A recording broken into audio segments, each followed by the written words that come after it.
Dámy a pánové, vítáme vás u dnešního interview. Dneska jsem si pozval tady Denise Dolníčka, který nám řekne pár věcí ohledně toho, co se momentálně teď děje, nebo i taky, jak to začalo a tak dále. Takže, já tě tu moc vítám. Čau, děkuji za pozvání.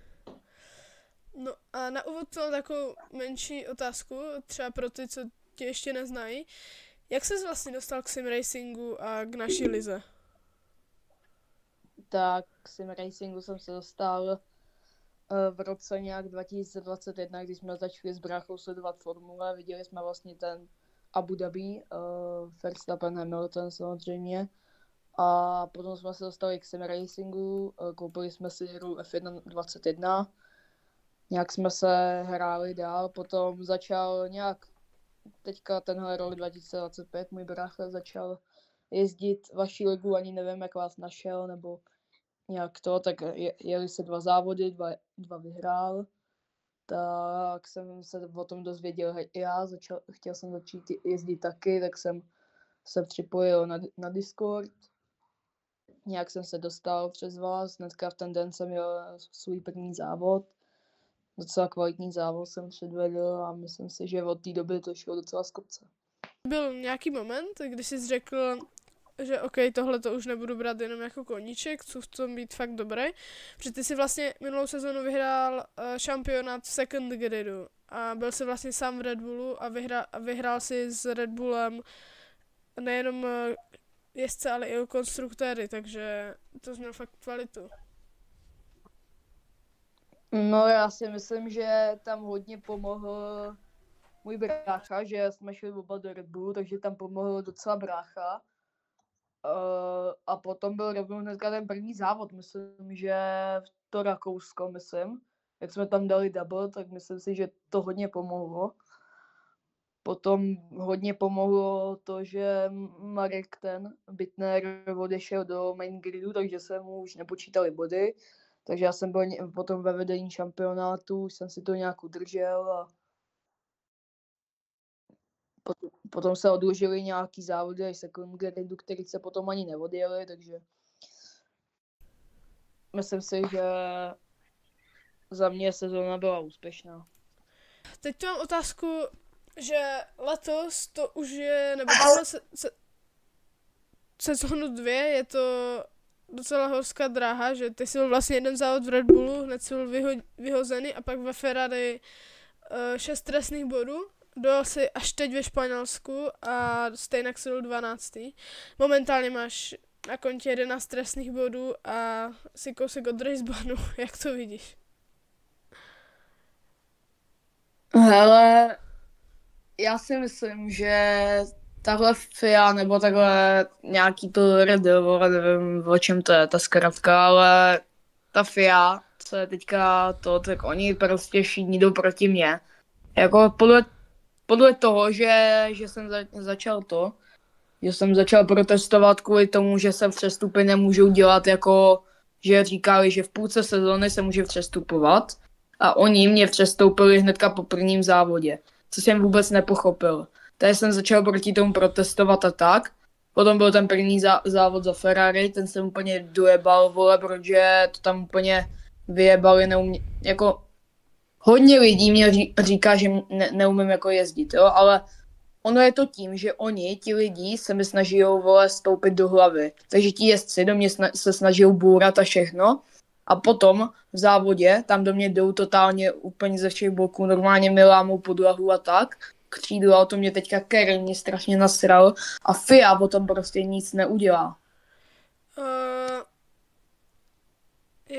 Já jsem v té FIA skupině, tam není to tak, že byli proti tobě, řeší se prostě ten incident jako takovej, fakt tam to není úplně takhle, ale spíš je to prostě, nepřijde, že ty prostě nějak, něco se asi stalo, nevím co, ale každopádně na to navazuje ještě, že hodně se mluvilo hlavně o tom, že jsi chtěl do McLarenu a co tě tam nejvíc láká?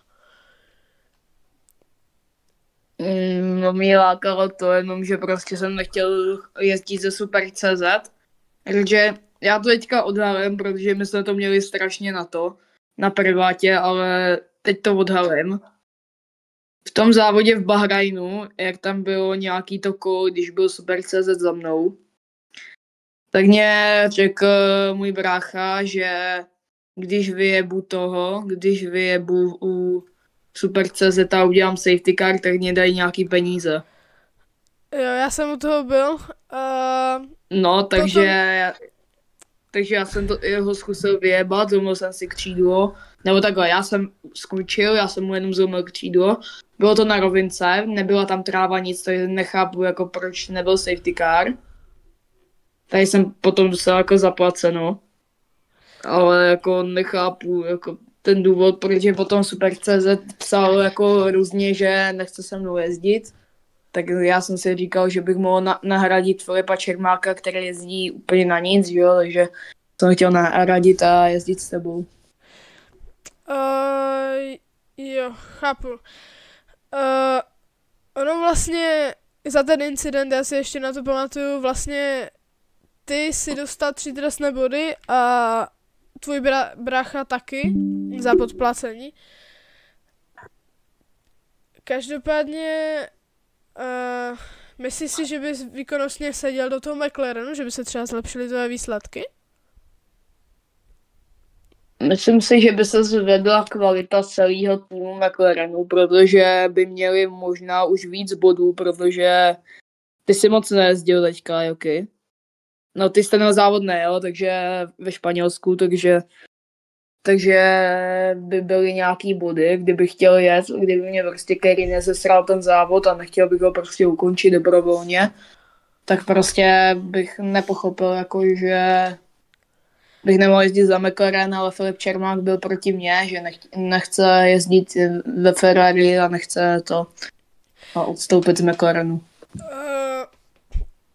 My tady máme víc jezdců a myslím si, že o tom McLarenu nejspíš asi můžeš, teoreticky se asi o tom začne víc mluvit, jelikož myslím si, že ten přestup je docela reálnej a já sám osobně bych radši asi Filipa spíš jako třeba rezervu a té bych klidně bral vedle sebe, pokud bys teda jezdil normálněji. Každopádně, kterou tráť máš třeba nejradši z kalendáře téhleté sezóny? Jako dráhu? Ano, jakou trať? Buď Belgie nebo Rakousko, protože Belgie to jsem samozřejmě vyhrál a Rakousko to byl ten double, no. Rakousko se jede teď, jede se tam i sprint. Jsi fanoušek sprintu, nebo by byly radši, kdyby sprinty nebyly? Ale já si myslím, že sprint je taková příprava na závod pro malou odměnu, což jsou těch pár bodů, který dostaneš, ale myslím si, že sprint to je jenom, co si nacvičíš, co budeš čekat do závodu od ostatních lidí a tak. Aha. Je podle tebe v lize někdo, koho považuješ, že je trošku underrated? Underrated. Tak to je určitě buď Králík.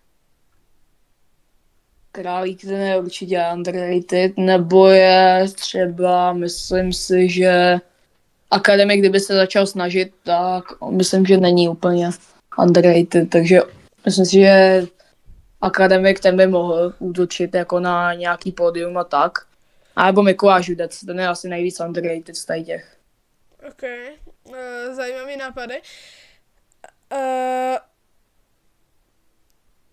Kdo, teď ještě nakonec interview, jenom bych tě poprosil možná o nějaké predikce. Za prvé, na velkou cenu Rakouska, která se jede tenhle týden, na sprint i na závod a potom ještě na šampionát. Takže na Rakousko, na sprint a na závod, jak typuješ top 3? Hele, já si myslím, že ten sprint to bude větší divočina než to závod, který bude v neděli. Takže já si myslím, že v sobotu, že bude určitě buď zase červená vlajka nebo safety car. Za mě tip safety car nebo červená vlajka hnedka po první zatáčce. Okay. Výsledky top 3 to bude podle mě buď Mazínek nebo můj brácha. Nebo... Tak počkej. První vyhraje to podle mě můj brácha. Druhý bude Máza a třetí myslím si, že bych mohl útočit já. Ok, velice zajímavé.